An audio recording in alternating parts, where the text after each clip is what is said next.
More than 500 migrant workers are missing after being hired to help build a new terminal at Taiwan's largest airport. Legislators say over 1,300 migrant workers were hired over the past 2 years for the project at Taoyuan Airport, with about 40% of those now missing. The Labor Ministry has asked construction companies and migrant worker agencies to respond to workers' demands for improved living conditions. It's unclear whether the missing migrant workers have returned to their countries or are still in Taiwan. It's common for migrant laborers in Taiwan to leave employers without notice. The government restricts their employment options and brokers impose heavy fees for changing jobs. To learn more about the difficulties migrant workers face and why they might become undocumented, reporter Wesley Lewis spoke to researcher Wu Jing-ru with the Taiwan International Workers Association.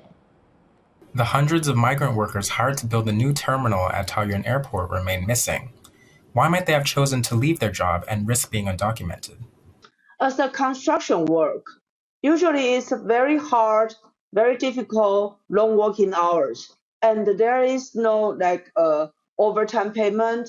So, and according to the information, some government officers thinking they might relate it to some trafficking.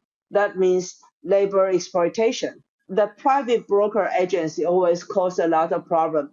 If the government could take responsibility and to implement and try, especially the governmental project, construction project, the government to government direct hiring, I believe the situation like runaway, like labor exploitation will reduce very much more than the situation now. What kind of conditions are these workers living in?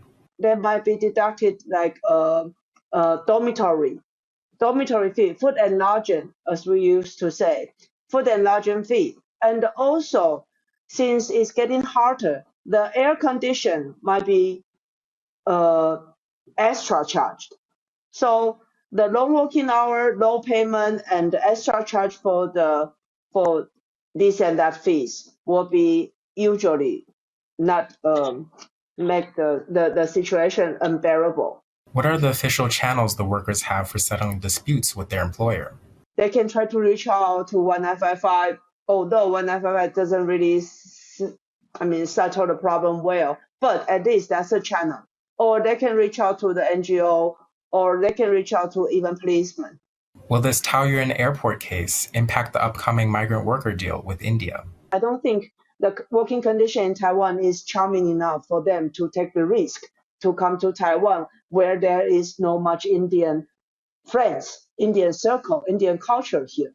And on the other hand, the Taiwan government haven't prepared enough bilingual people for the Indian workers yet. I do hope not only the government serve the companies and the employers, but also they can serve the workers to give them more transparent information about what's the situation in Taiwan.